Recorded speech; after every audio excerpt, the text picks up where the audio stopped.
Olá, a RSN TV começa agora mais uma entrevista que você assiste ao vivo pela nossa página no facebook.com/portal RSN ou então depois no nosso canal RSN TV no nosso portal. O entrevistado de hoje é o professor Loedi Lisowski. Ele dá aula de Direito Penal na Faculdade de Guarapuava e que retorna aos nossos estúdios. Se você está lembrado, há uma questão de 10 dias mais ou menos, ele esteve aqui, nos concedeu uma entrevista, porém problemas técnicos impediram, que o nosso bate-papo continuasse no ar. Mas como a repercussão foi muito grande e a gente teve muito pedido por parte de internauta, então nós convidamos o professor para retornar aqui aos nossos estúdios. Seja bem-vindo, professora. Mais uma vez, eu te agradeço, muito obrigado pela oportunidade, é uma honra poder falar aqui junto com você. Então, professora, no curso de Direito nós temos duas disciplinas que são bem instigantes: Direito Penal e Processo Penal. O porquê que isso atrai tanto os acadêmicos? Eu diria que a porta de entrada, assim, o que apaixona o acadêmico no primeiro momento, e até porque, por ser uma disciplina introdutória, o direito penal ele fascina justamente por estudar aquele lado mais aviltante que a gente vê na sociedade. Eu sempre digo, o que tem de pior que o direito reconhece é o direito penal, O crime, vamos dizer assim, no sentido amplo. Tudo que é crime, ele é ilícito nas outras demais disciplinas. Então isso desperta uma certa atenção. O acadêmico entra na faculdade com esse olhar instigado pelas diferenças, pela quebra do comum. O crime é uma quebra do comum, aquilo que a gente vê esporadicamente. Mas que acaba já se incorporando ao nosso cotidiano, por causa de tanta ocorrência que a gente tem. Outro dia eu vi um estudo, até essa semana que passou, de que 90% daquilo que acontece na sociedade enquanto crime, ele não chega aos órgãos de polícia. 90%, quer dizer, a gente tem uma imensidão de acontecimentos criminosos, típicos, que não chegam aos olhos do Estado. Essa estatística que chega para a gente é uma estatística falaciosa. Mas por que isso? As pessoas não denunciam? As pessoas não denunciam, muitas vezes o próprio órgão do Estado não vai atrás de investigar, porque não desperta nenhum tipo de interesse em algumas situações. Então tudo isso faz com que o acadêmico desperte esse olhar interessado de estudar no primeiro momento o direito penal. Qual que é a diferença, professor, entre o processo penal e o direito penal? Veja, Cristina, a primeira disciplina que você vê é uma disciplina que a gente chama de direito material. Primeiro você aprende o que é crime, para depois você aprender como que se processa judicialmente esse crime. Entendi. Então nós temos o direito penal enquanto disciplina de direito material. Eu ensino ao acadêmico o que é crime, quais são os elementos que compõem o crime, conduta, resultado e tudo mais. E num segundo momento, já mais avançado da faculdade, o acadêmico vai estudar como que isso se processa na presença do juiz. Aí fica a cargo do processo penal. Como que é feita a investigação, como que tudo começa quando chega aos ouvidos do Estado, do delegado de polícia, como que tudo se inicia, como que se desenvolve a investigação, como que se processa esse fato e como que se sentencia o sujeito àquela pena prevista no direito penal. Então, no primeiro momento, você estuda o que é crime e depois você estuda como que se processa isso judicialmente. Professor, o que se percebe, assim, é que os grandes casos que ganham a grande mídia, a mídia nacional, assim, pegando, por exemplo, os crimes que ocorrem no Rio de Janeiro, enfim, eles são muito debatidos pela sociedade, mas respeitada a devida proporção, em Guarapuava e outros municípios aí da nossa região, a gente tem crimes tão ou mais hediondos, do que esses que acontecem aí em nível nacional. Esse tipo de caso é levado para debate dentro da sala de aula? Como que você comporta isso? Sem dúvida. Muitas vezes, inclusive esses fatos, que a gente eleva no primeiro momento à categoria de crime, ele desperta muito interesse. Deixa eu só fazer um parênteses rapidinho e mencionar a importância que tem a tua figura. Não da rede Suma, mas de toda a mídia. Veja, eu durante muito tempo fui contra essa exploração midiática da tragédia humana. O crime é mais ou menos isso. Só que conforme eu fui estudando, eu comecei a perceber numa outra perspectiva. Veja, a sociedade, me incluo, te incluo, né, os demais, a sociedade tem muito interesse em saber o que está acontecendo, para que possa se prevenir, para que possa mudar comportamento, para que possa evitar alguns tipos de comportamento. Veja, algumas pessoas, na flor da idade, vamos dizer 18 anos, não têm o conhecimento do que de fato é o tráfico, vamos pegar como exemplo, né? Até onde pode ir uma discussão, num relacionamento amoroso, enfim. E de repente a mídia desperta isso. A mídia traz à tona essa situação. Isso é de extrema relevância. Essa exploração da mídia, sadia, vamos dizer assim, ela tem uma relevância ímpar no aspecto criminoso.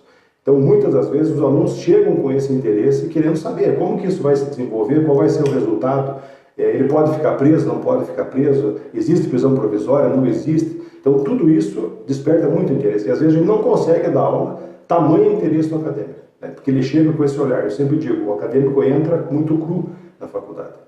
Ele entra formado, Cristina, a verdade é essa. O acadêmico entra formado na faculdade. E nós, na faculdade, nós deformamos o acadêmico. E ao deformá-lo, entregamos ele à sociedade muito melhor do que ele entrou. Né? Porque essa sociedade que a gente vem acompanhando, ela é um tanto quanto assim doentia, tem esse interesse pelo crime, mas pré-julga de uma maneira equivocada. Né? É importante saber da informação, sem dúvida. Só que essa informação imparcial, que nem você traz, entende? É uma informação relatando um fato. O que você vai fazer com esse fato é uma outra história. Então, o que eu procuro fazer em sala de aula é isso, é informar que existe princípio de presunção de inocência, que só pode ser preso quando for condenado, o processo serve para resguardar tudo isso. Então, essas informações são discutidas assim amplamente na sala. Quando o senhor diz que o senhor era contra a exploração midiática e tudo mais, é que a imprensa né? Você pegar um crime, você expor fotos da vítima e tudo mais, para nós aqui é regra do portal RSN e creio que de todos os veículos de comunicação que são éticos, né? É você respeitar a família da vítima, você, né, não expor o sangue, né? Já é difícil para a gente, enquanto jornalista, tá escrevendo isso. E passou a ser assim uma grande preocupação nossa enquanto portal RSN, porque a incidência está cada dia maior. Os crimes estão cada vez mais violentos, com altos índices de crueldade, né? Então, o que a gente busca realmente é informar o fato, né? Sem a exploração midiática. E sem apontar muito culpado e tudo mais. Não se pode, sim. E a gente é muito cobrado pelo nosso leitor. Porque se a gente escreve o suspeito, não é suspeito, é bandido, é marginal. Por que não dão um nome?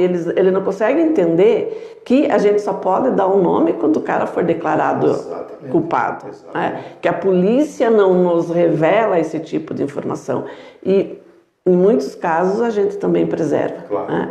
Então, e os advogados também nos cobram isso, né?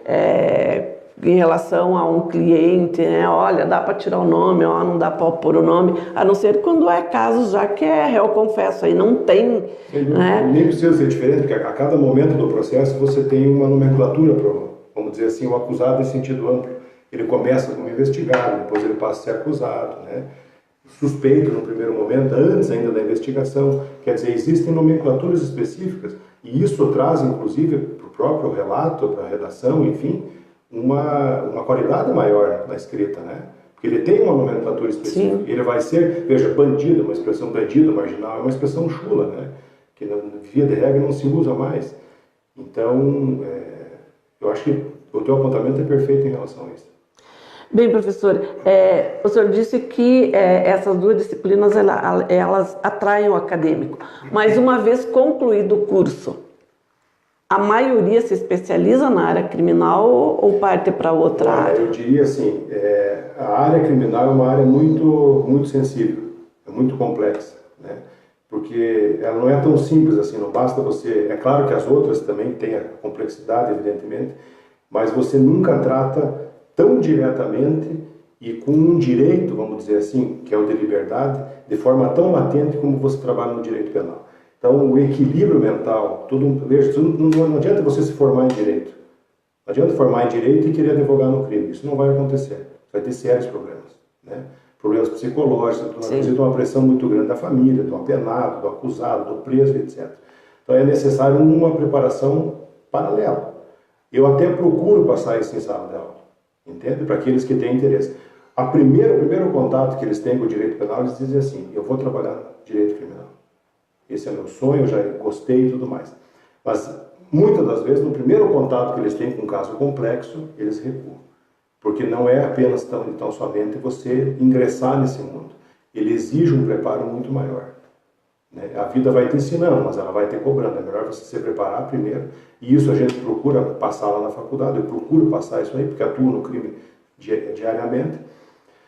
Então, é uma área complexa. Mas eles entram realmente apaixonados pelo direito penal. Isso é fato. Bem, professor, qual que é o diferencial do curso de Direito da Faculdade Guarapuava e como que a faculdade consegue se inserir dentro da comunidade?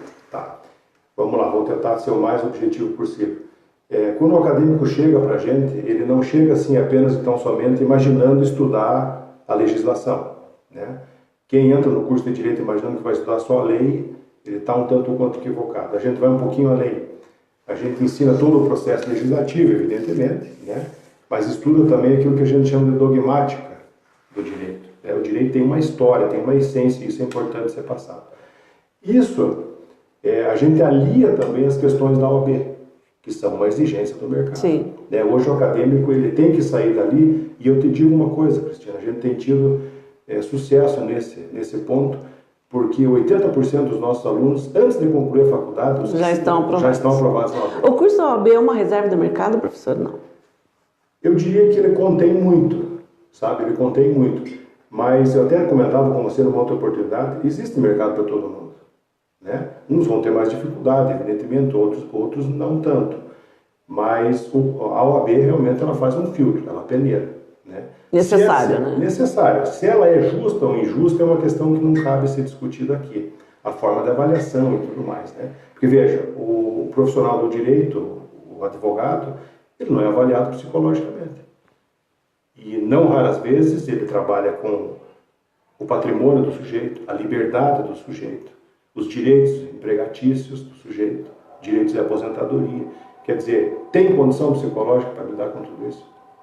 Entende? Então, de repente, uma disciplina que a gente tem lá no curso de Direito, evidentemente, que é a Psicologia Jurídica, é uma disciplina muito interessante de ser abordada. Outra coisa, a forma de escrever, a forma de interpretar. Existe uma disciplina de hermenêutica jurídica, né, que a gente ensina o acadêmico a interpretar, a saber o que cada coisa significa, entende? Para depois não sair dali escrevendo. Interpretação é uma coisa muito séria, né? Eu acho que é o maior problema hoje em dia. Exatamente, é fundamental. Sem deixar de mencionar, evidentemente, a importância dos cursos que a gente também apresenta na Faculdade Guarapuava. Então, existe um curso jurídico que tem parceria, que é um curso de Curitiba, né, uma referência no sul do Brasil, que tem uma parceria com a Faculdade Guarapuava, e que durante o período acadêmico, esse curso jurídico propõe a realização de simulados. Esses simulados eles são voltados exclusivamente para o exame de ordem, né? E isso é construído desde o início. Veja, o acadêmico entrou no primeiro período está fazendo isso. Entende? Não é possível que depois de 10 períodos ele não pegue como que funciona o mecanismo. Então esse é um diferencial. Entende? Que eu acho que é um atrativo assim, e olha, isso não tem custo a mais para o acadêmico. Então ele vai estar treinando ali enquanto estuda o direito. Porque a OAB cobra uma coisa. Nós na faculdade temos, seguindo a matriz curricular, que é ensinado de outra forma. Então esse contraponto ele é fundamental. O acadêmico sai dali aprendendo os dois. Como fazer o exame da ordem, ser aprovado e aprendendo a matéria de disciplina de direito. Pois o senhor falou agora há pouco em questão do mercado, que há mercado para todo mundo. A gente tem duas faculdades que colocam novos bacharéis, né, todo ano no mercado. A maioria passa no concurso da ordem, se torna advogado, quer dizer, está apto, né, a advogar. Sim. Como que fica esse mercado? Eu diria assim que existem 3 níveis, vamos dizer assim, né, facilmente perceptíveis. Então nós temos aquele acadêmico que se forma, passa na OAB e ele apenas então somente realiza um sonho, sou advogado. Mas não advoga, né? Raras vezes abre um escritório, às vezes advoga de casa. Quer dizer, esse é um profissional que está fadado a passar o tempo dele, né? Sim. Porque existe no imaginário do profissional assim que recém abre o escritório que vai aparecer um cliente e vai custear a vida toda dele, né? Esse é um sonho. Então esse primeiro é fácil de você perceber, ele não vai ter muito, ele não vai disputar com ninguém, né? E nós temos um segundo nicho, que é a grande maioria. Eu diria que 95% se insere aí. É aquele profissional que se forma em direito, passa no exame da ordem e entra no mercado. Ele entra concorrendo, ele abre um escritório e entra concorrendo, mas com o intuito de realmente advogar. Entende? Então ele acaba tomando cliente de um, tomando cliente de outro, e a gente não sabe até que ponto ele está preparado para advogar. Que existe uma diferença. Sim. Nós formamos um bacharel que passou na OAB, ele precisa estar preparado. Nós entregamos ele para o mercado assim, na maioria dos casos, preparado. Só que esse acompanhamento ele é necessário, entende? Esse aperfeiçoamento. Vai advogar no quê? Vai advogar em direito previdenciário, que é um novo nicho de mercado que vai abrir agora, vai mudar a previdência. E daí existe um outro nível, que é um nível mais especializado. Esse realmente não há concorrência para esse tipo de profissional. Faltam profissionais. Faltam profissionais.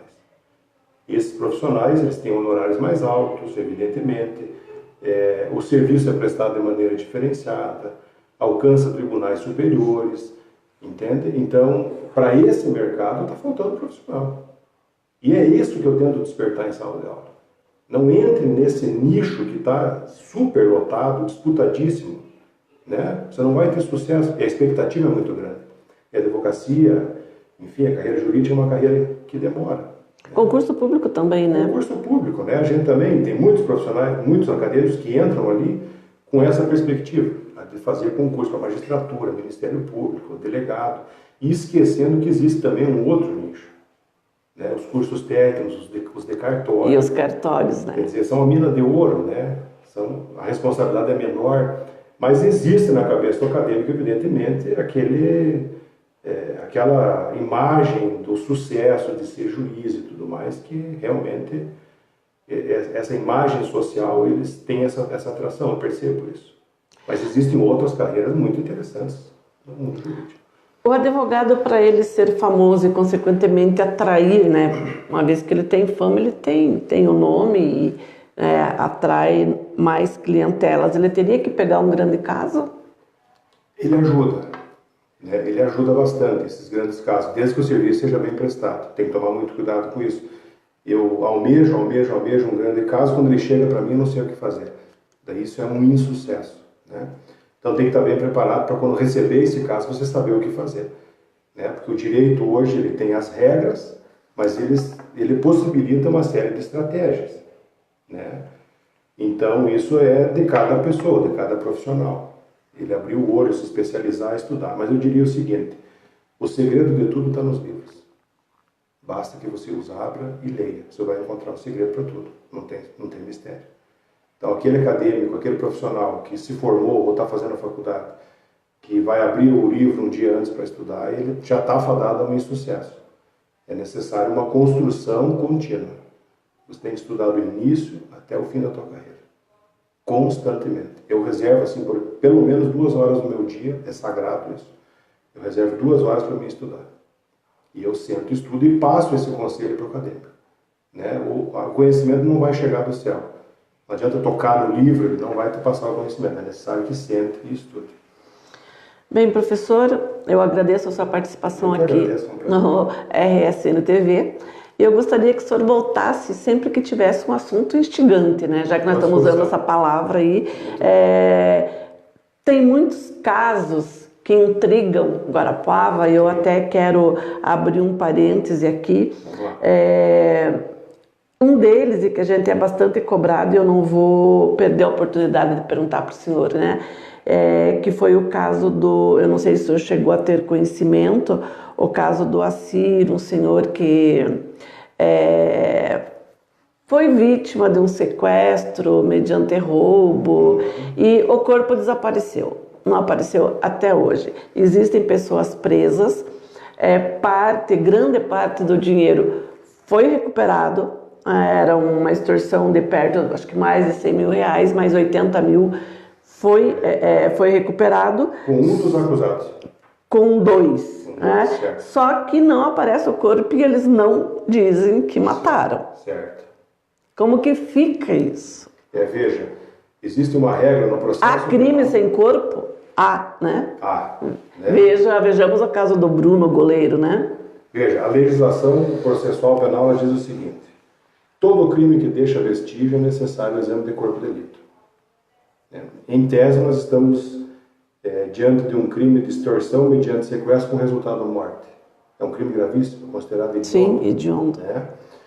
Então, é necessário que o Estado pericie esse corpo, encontre esse corpo. Esse é o grande mistério, né? Exatamente. Esse é o grande diga qual foi a mistério. causa-morte. Porque, veja bem, os fatos humanos, eles são extremamente complexos. Pense comigo, que de fato, o dolo que a gente chama, que é o elemento de natureza penal, que é a vontade e a consciência de atingir o resultado, desses que estão presos, caminhasse no sentido de apenas e tão somente obter o resultado financeiro. O crime de extorsão mediante sequestro é um crime de natureza patrimonial. Sim. Não me interessa o corpo, eu me utilizo o corpo como um objeto para me obter uma vantagem econômica. Mais uma vez que a morte... Mas, hipoteticamente, a morte pode ter sido acidental. Entende? O processo serviria para isso. Só que nós já temos uma dificuldade. Nós não temos o corpo. Aí existe uma outra regra no processo penal que diz assim: na ausência do exame de corpo de delito, no corpo, enfim, né, a prova testemunhal pode suprir. Nós temos uma testemunha. Todos negam, né? Entende? Os acusados, em tese, negam. Mas nós temos uma testemunha que aponta, dizendo assim, como foi no caso do Bruno: eu vi que ela foi morta. Eu vi que ele foi morto. Essa é uma pergunta interessantíssima, que o Estado vai ter que dar um jeito de conseguir. Porque senão nós não vamos ter a prova. Bem, eu citei esse caso porque a gente está sendo bastante questionado pelo WhatsApp do portal, né? Então as pessoas querem saber, então aproveitei a oportunidade já que o senhor está aqui. Mas eu gostaria que o senhor voltasse, a gente tem muito caso intrigante que a gente gostaria de debater. Que a gente gostaria de debater aqui, né? Professor, eu só gostaria que o senhor falasse a respeito do curso de Direito da Faculdade de Guarapuava. Quem quer entrar na faculdade, o que precisa fazer? O vestibular é agendado? Como que acontece? A Faculdade de Guarapuava ela possibilita tanto o vestibular no prazo comum, né? E ela também possibilita o agendado. Não sendo, às vezes o sujeito não pode fazer naquele momento, né? Ou está viajando, enfim. Mas ele tem interesse e pode agendar esse vestibular. Passando no vestibular, automaticamente se inscreve, se matricula na faculdade e vem ser nosso acadêmico. Vai ser um prazer imenso. Olha aí, então, eu gostaria de agradecer a você, a sua participação, né, aqui ouvindo o que o professor Loed tem a nos falar, né? E se você quiser mais informações sobre o curso de Direito da Faculdade de Guarapuava, você entra em contato pelo telefone 42-3621-7000 ou então no site www.faculdadeguarapuava.edu.br. A gente vai ficando por aqui, mas você continue ligado no nosso portal. Até a próxima entrevista com um novo convidado.